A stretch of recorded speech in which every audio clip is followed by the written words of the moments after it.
เป็นแฟนกับมันไหมคะเป็น The lesbian tension in the bath.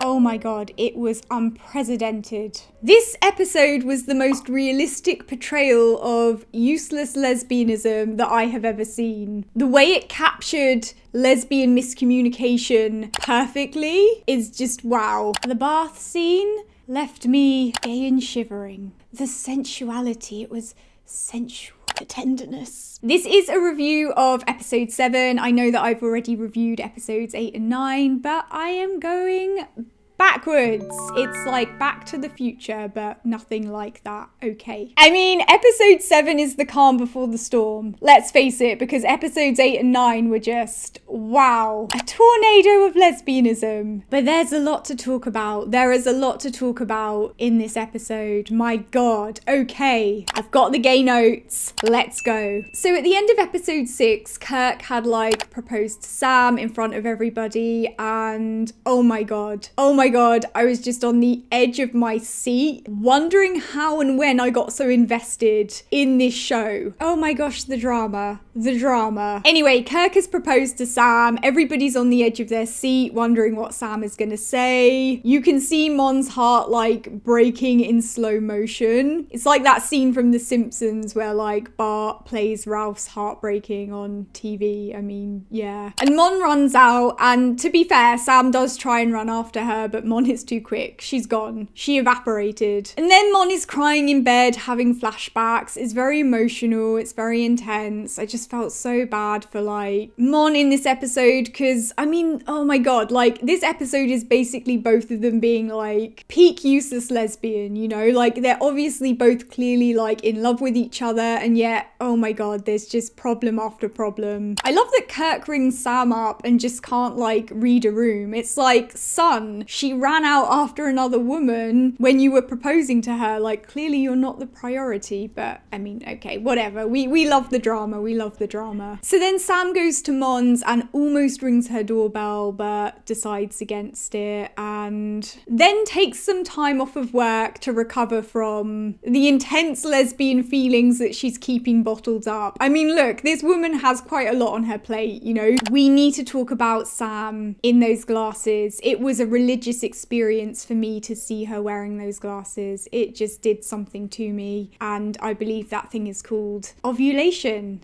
That is okay. So like Mon has gone to see Sam because she's worried about her, and in true lesbian fashion, instead of like communicating about what's going on, Sam just decides to be like salty and mysterious, and then that leads Mon to believe that Sam hates her. And it gets worse, because instead of Sam like telling Mon how she feels, she then like fires Mon, which again leaves like Mon in tears. And oh my gosh, I mean, like, we know Sam's motivation for doing this, but my god, the things that she puts Mon through, it's like, the woman is like a walking red flag, but we just forgive it because we're all like simps, basically. Anyway, the homies roll up to like comfort Mon and discuss what's gone down, and Cade pretty much like cracks the case. Like, she has a degree in lesbian communication. She understands. So then Jim, Cade and T like arrange a meeting with Sam, and this scene was so hilarious. First of all, Jim has just like had it. She's just had it with Sam. Like, Sam is being super touchy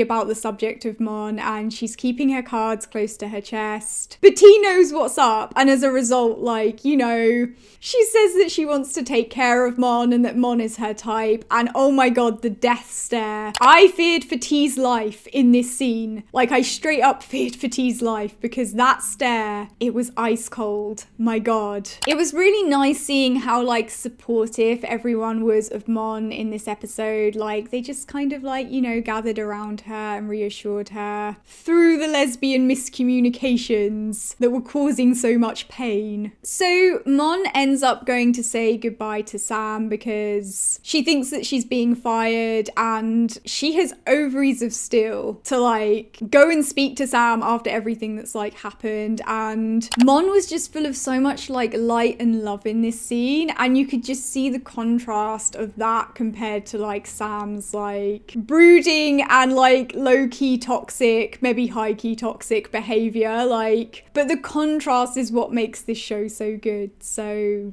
mwah. But yeah, Sam is being icy. I can't really blame Mon for thinking that Sam hates her from her like behavior. And like I said, this episode is like the most realistic depiction of lesbians because they'll do anything except actually say how they feel, you know? So Sam then says she's like changed her mind about firing Mon and is acting like there's nothing weird about this, but Mon has had like enough and threatens to quit. And that finally gets Sam to like confess her feelings. But at this stage, because she's given off so many mixed signals, Mon thinks that she's just saying that because it's the opposite of how she really feels. Like, Sam finally confesses and Mon's like, oh, this means you hate me. Oh my gosh, okay.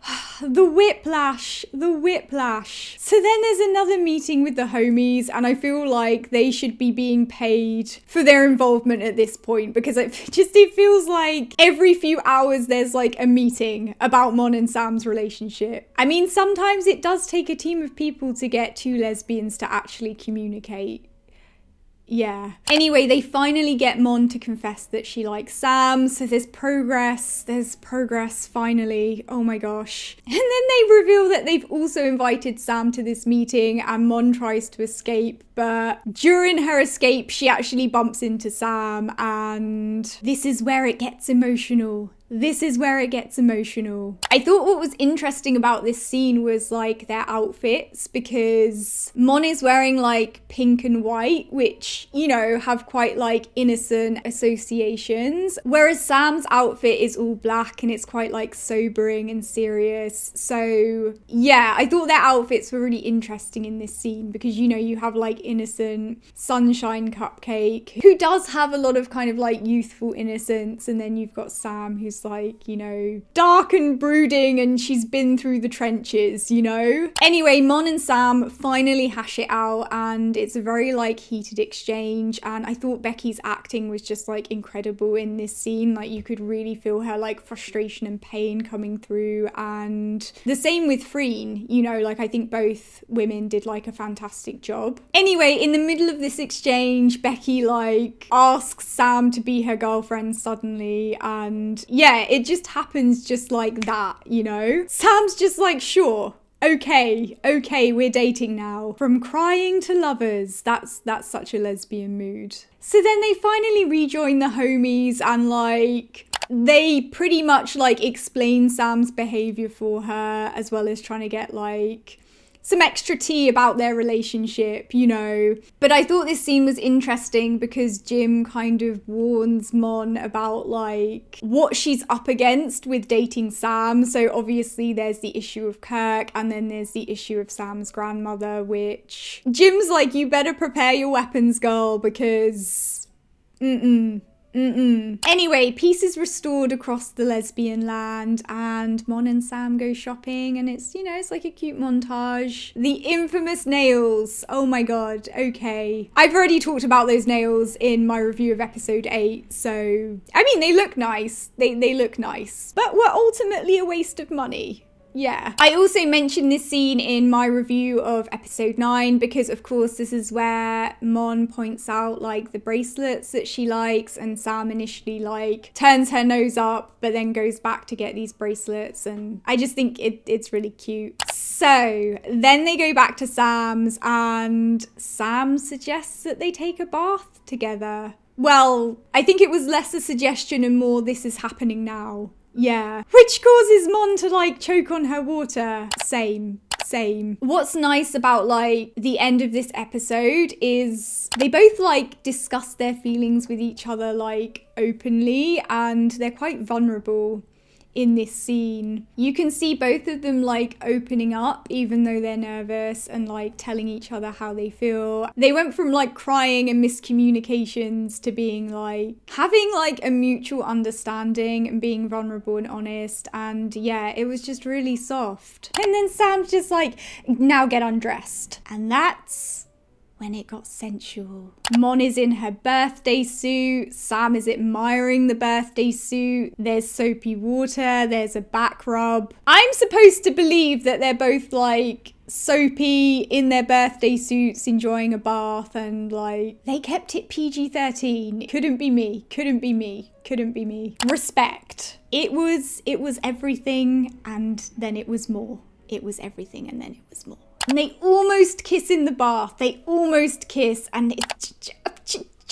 This takes me back to like the earlier episodes where they were always like just about to kiss, and it was like, I need it, and yeah, access denied. But they do make up for it with episodes 8 and 9, so I can't really complain about, you know, the lack of a bath kiss, but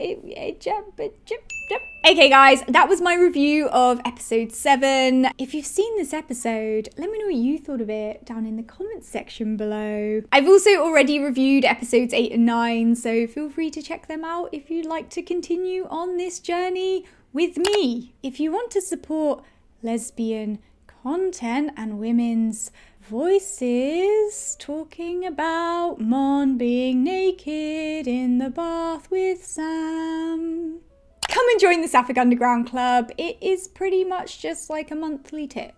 It's just a tip. It's just a tip. Okay, bye.